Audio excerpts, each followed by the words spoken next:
You ought to put him under the jail. Nonchalant, in the 2000 Galant, playing shotgun. I seen this hot hunt outside of Stop One.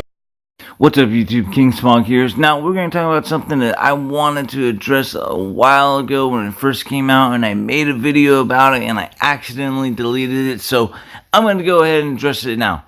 So look, man, Wack100 made that comment about Nipsey Hussle. This is what I read. He was about to go on someone's blog. Wack100 is, you know, he's not just a famous troll, he's actually a manager of the game who's been around for a while, and the manager of Blueface. 360 degrees a game. Oh shit, where did that come from? Oh, anyways, so apparently, you know, one of the blog dudes asked Wack100 a question about Nipsey Hussle unfortunately passing away, and Wack100 responded like this, man. He got what he had coming to him. Basically, he said that when you approach an active gang member and you say that you are a snitch, that active gang member is obliged to either punch you, stab you, or come back with the strap and shoot your ass. And having been to prison, being from Southern California, I can certainly say that that is nothing but the truth. And for once, I believe clout chasing ass Wack100. In my opinion, what happens is he sees, you know, what his viewings are. Instagram, his Twitter, his Facebook pages, and when they get low, he starts to troll. You know, his numbers are low, so, you know, he jumped on that blog site and he was going to say some more troll stuff, but the guy recorded him secretly saying that thing about Nipsey Hussle, and then he put it out to the public without Wack100 knowing about it. Basically, the only thing Wack100 had to say was it was some suckers in San Diego. He didn't even want to address them. This is the first time I have to say that Wack100, I can't disagree with the guy, man. I don't like the guy. So look, man, you're an active gang member.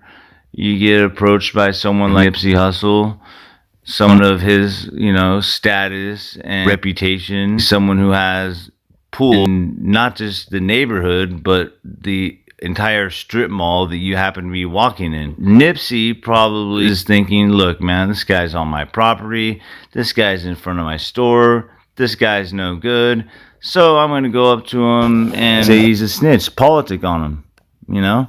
Say, hey, bro, you got no place here. You're a rat, man. We've seen the black and white. Get your ass on out of here.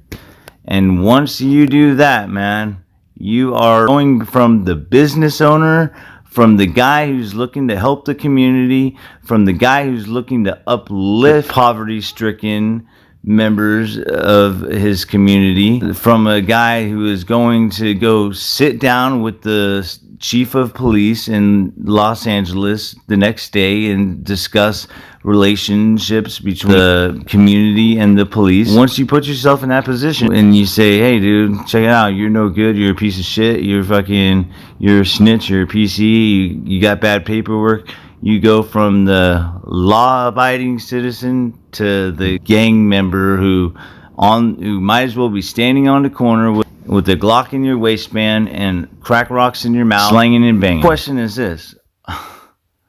Then this was the first thing that I thought of too when I heard about this.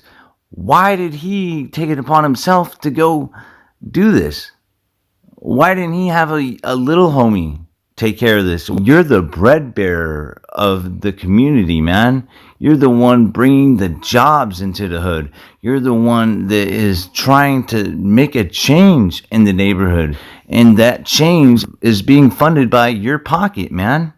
I mean, you're the one that's putting money into local parks to try and clean them up and make them look nicer. You're the one that's putting money into the school system to try and clean it up and, you know, make it more educationally friendly. You are that guy, man, in the neighborhood, bro. The most unfortunate part of this whole thing is, man, like, well, obviously besides Nipsey dying, was one of the guys who also got shot with him wasn't actually even his friend. Initially it was reported that the guy was his friend. It wasn't his friend at all. It was some guy who just got done doing 30 years who's from the set, And, you know, Nipsey had heard of him and stuff and knew he was coming home pretty soon. And basically, he had a funeral that he had to attend to. So he didn't have any clothes, you know. He had just gotten out, you know, a couple days later. And people in the neighborhood were saying, go over to Nipsey's store, man. He'll hook you up. He'll hook you up. You know, and I guess like he had either called Nipsey or somebody had called Nipsey for this guy. And the next thing you know it, this guy rolls up to the Marathon clothing store. Nipsey rolls up too and says, hey man, let's go get you some stuff for this funeral. Right then and there, he took a picture with some kid and got smoked. And the other person that got shot with him ended up going to jail because he was a lifer that ended up getting out. Once they changed the third strike laws and they said that the third strike had to be a violent offense, okay, then basically that's how, you know, homeboy got out. But, you know, when you get out on conditions like that, you're on parole for life. And they somehow had Nipsey Hussle listed as a known Rolling 60s gang member. When he got shot with Nipsey Hussle, it was then proven by the California Department of Corrections and Rehabilitation that will oversee his parole status for the rest of his living life. They looked at it like, oh, well, you're hanging out with a known gang member. Yeah, you got shot. Yeah, you almost died, but we're going to put you in custody anyways. And if it wasn't for the community, you know, advocating for him, who knows what would have happened, man. Because I know those CalPAP lawyers are only so good, man. And if you're a parolee in California, you know what I'm talking about, man. CalPAP, dude. Come on, man. Only so many people know, dude. If you know, you know. If you don't know, don't ever find out. But, yeah. So, you know, the whole thing is entirely messed up, man. I believe I read somewhere that the guy's never going to be able to walk again. You know, the guy just got out from doing decades and decades in prison, man. He was looking at doing all day, doing life. And, you know, they changed the law and they let the guy out.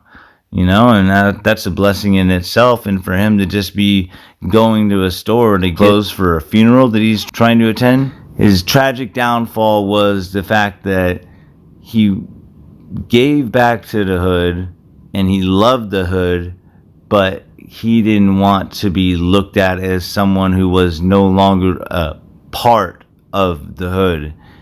And the thing is, you have to shake that mentality. You can stay in the hood and help the hood, but let people know, I'm not part of the hood anymore. I'm not doing this gangbanging shit anymore, man. Only thing that leads to is, you know, jail, prison, or death. You know, the county, prison, death, or, you know, some other kind of institution, dude. Alright guys, you have a good day. King Smog sounding off. Like, comment, and you know you gotta shoot me a sub, man. Freezing. God, man, I need a sub.